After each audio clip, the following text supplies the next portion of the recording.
What's up mga guys? Ford EcoSports transmission issue. So dili na normal ang iyang pag chef sa iyang transmission.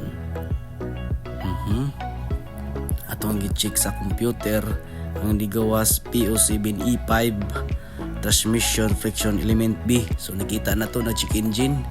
So nang dahil mga related ning gawas sa iyang transmission issue. So nilo power sa di siya. So muna ng check engine. So ang yang transmission niya, so ni-stack up ang yang spring sa clutch port. So atong i-pull out ang yang actuator motor para ma-lubricate na to ang iyang spring. So gamitan na to og WD-40 14 times na to atong ituyok to counterclockwise and then release. So muna ato ang actuator motor ato ni i-pull out. So diha natin makita diha nga lungag.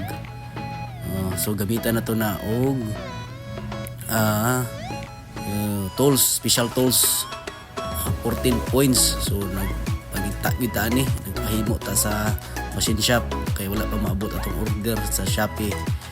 And then so muna atong pangunyanay munay tani kabrahan diha dapita diha okay kanang lungag ato nang ituyok clockwise 14 times. So antod ma-lubricate na siya mahumok kay pag check na ko ana gahi gud siya. So B ang sa ibabaw ani ang E. So ato lang need lang nato ay ang B. So kay mo may tulo sa computer.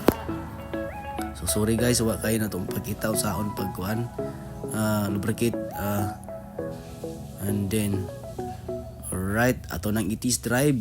So sa mga naay EcoSports diha, so ato gyud ning ipadagan atong gamiton na itong sakyanan para dili mo stuck ang iyang spring kay sensitives kay ni mga sakyanan na Ford EcoSports.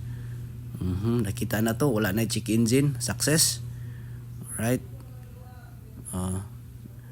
Thank you for watching mga guys. Alright, thank you.